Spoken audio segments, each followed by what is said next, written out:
Topic po natin, ano yung mga senyales na mahina ang puso? Pwede rin lumalaki ang puso. Pag-uusapan natin, palpitasyon, yung mga may nervyos, malakas kabog ng dibdib. Tingnan po natin, ha? So, bilang internist, cardiologist, ito po linya natin, sakit sa puso. Para malaman kung yung mga nararamdaman nyo talagang may diferensya, meron tayong mga test mamaya, pero meron ding mga senyales. Kung duda kayo o nasabihan kayo na lumalaki ang puso, sa X-ray man to, o sa ECG, o sa 2D echo, ito yung binabantayan na senyales. Okay? Malakas ba yung kabog? Pero maraming klaseng kabog. Yung kabog na parang nahihilo, yun ang hindi maganda, parang babagsak. Nagmamanas ang paa, nagmamanas ang tiyan. Chest pain, masakit ang dibdib, di ba? Yung mabigat, 5 to 15 minutes. Hirap huminga. Yan, no? Hinihingal pag nakahiga, parang nalulunod. Senyales yun, mahina rin puso. At sobrang pagod. Konting lakad lang pagod. So, ito yung mga 6 signs na baka lang naman may problema sa puso. Tulad na sinabi ko, hirap huminga, sobrang pagod, nagmamanas, minsan yung ubo ng ubo na ayaw mawala, heart palpitation, tsaka laging pagod, mahina mag-exercise. So, yan ang mga possible signs. Pero mamaya, para makasigurado, may test po tayo. Marami din, bukod dito, isa din ang sintomas, pag may problema sa puso, pwedeng may heart palpitation. Either malakas ang tibok ng puso, nararamdaman mo, or mabilis ang tibok ng puso. Ngayon, pag heart palpitation, pwedeng masama, pwedeng hindi masama. Marami namang dahilan ng heart palpitation na hindi naman delikado. Pero meron ding mga delikado. Yung mga serious case ng heart palpitation, ayaw natin yung sobrang bilis, hinihimatay, nagloloko yung tibok, biglang bumibilis, biglang bumabagal. Kasi pag sobrang bilis o sobrang bagal, pwedeng humina ang pagbuga. Pagbuga ng dugo galing sa puso. Hihina yung cardiac output, magkukulang ang blood supply, mahihilo. Yan ang tunay na mahina ang puso. Maraming dahilan. Merong dahilan ng palpitasyon na hindi naman delikado. Baka ninenervyos ka lang.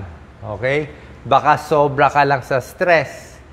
Napasobra ka ng alak, nasobrahan ng kape o sigarilyo. Ito hindi delikado to, maayos natin yan. Yan yung mga sintomas na sinasabi ko. Tulad na sinabi ko, pwedeng dehydrated. Pwedeng kumain ka ng napakaraming pagkain. Pwedeng makulo ang tiyan. Pwedeng may GERD, may reflux, may heartburn, kakabog din yung puso. May connection po yan eh. May connection ang tiyan sa puso. Pag ang tiyan mo makulo, may irritable bowel, sumasabay ang puso. Nagloloko din ang tibok ng puso pag nagloloko ang tiyan mo. Large meals, anemic. Ito ang medyo hindi na maganda, mga poor circulation at yung talagang bara sa puso. Pwedeng kape o nag-exercise. Ito po yung heart rate, importante.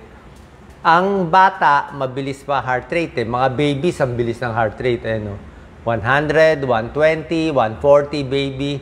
Sa teenager, mga 80 to 90. Normal adult, mula 20 years old hanggang mga 40, 50 years old, dapat 60 to 80 beats per minute. Pero ito yung finding na hindi nyo alam. Pag tumatanda tayo, humihina ang puso. Tumitigas yung puso, mas mahina ang buga niya, mas hirap siya. Kaya pag senior na, 60 and above, mapapansin nyo, mas irregular, mas mabilis, at mas mabilis na. Ang heart rate na ng senior, 80 to 100 beats per minute. Medyo pagod na. At minsan, ang senior, sumosobra naman bagal. Mga 50 beats per minute. Ibang usapan yun. Pag sobrang bagal, baka nagloloko na yung yung pinaka nagpapatibok ng puso, yung pacemaker na tinatawag ng puso. Puso parang may sarili siyang pacemaker yung sa SA node. Anyway, sobra bagal, below 50, masama. 80 to 100, talagang pag nagiging senior, bumibilis Yan. Ano yung mga dahilan? Mag-umpisa tayo sa hindi delikado, punta tayo sa more serious cause ng palpitation. Kasama na yung mahina ang puso. Baka nasobrahan ka sa caffeine. Yan. Sobrang kape, brewed coffee, energy drinks, nakakapalpitate. Soft drinks, nakakapalpitate. Tsaa, depende sa tsaa. Baka green tea. Hot chocolate, hindi masyado. Mababa lang yung caffeine niya, 5 Tea and soft drinks, 40. Energy drinks, 80 Kape, brewed coffee, 150 milligrams ng kape, kakabog dibdib mo dyan.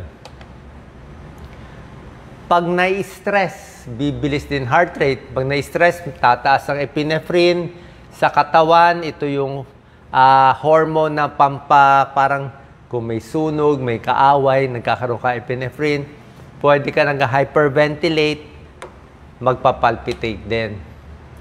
Pwede ring nervous panic attack. Kinabhan, mental health problem, depression, anxiety, panic attack, nasusuka, pinapawisan, namamanhid, parang hihimatayin, at heart palpitation. Hingal ng hingal. Ito mga hindi delikado. Nakakatakot yung panic attack, stress, kape, energy drinks, anxiety, panic disorder. Pwede rin alak. Pag nasobrahan ng alak, hindi ka sanay sa alak, pwede mag-cause ng palpitation. Ang tawag dito, holiday heart syndrome. Ibig sabihin, nag-party, nag-weekend, nag-holiday, napainom, pagtulog, paggising, heart palpitation, napakabilis. Holiday heart syndrome, rapid pulse, rapid heart rate, hindi makahinga, nag-chest pain, nagmanas. Actually, pwede ma-heart attack to Bukod sa alak, siyempre holiday, ang daming kinain. So, nabusog ang tiyan, nahirapan ang tiyan, nahirapan yung puso, may alak pa, kaya nag-holiday heart. Delikado to. Merong na-heart attack dito. Sigarilyo. Tinigil ang sigarilyo or naninigarilyo, nakakapalpitate din yan. Ayan, May regla. Mga babae, habang nire-regla, nagloloko ang regla, pag malapit na ang menopause, nagpapalpitate din. Yan, kulang sa tulog, pwede rin magpalpitate. Thyroid problem, hyperthyroid. Yung lumalaki yung mata, malaki yung thyroid. Mataas ang T3, T4, palpitation din. Pinapawisan, naiinitan. Ayan, So, maraming cause. Diet pills. May mga gamot para sa sipon, over-the-counter, nakakapalpitate. Diet pills, nakakapalpitate, kaya ingat din po tayo dito. Ngayon, merong mga palpitation na mas serious ang cause. Okay? Merong mga ganitong tibok, mga premature ventricular contraction. Sabihin, pwedeng masama, pwedeng hindi masama Pero ano yung mga senyales na baka masama na yung heart palpitation? Ito yung mga senyales. Bigla-bigla, bibilis ang tibok. 140 beats per minute, tapos biglang babagal, biglang bibilis. Yan, yung bigla. Tapos, gaano ba kabilis ang tibok? Paglampas na 130, 140, ibang usapan na yon. Yung palpitasyon na merong dagdag na masakit ang dibdib, hinihimatay, hirap makahinga, lightheaded, parang matutumba. Parang umaatake yung palpitation. Parang hindi na regular yung tibok. Dapat ang tibok ng puso, ganyan, di ba? Regular.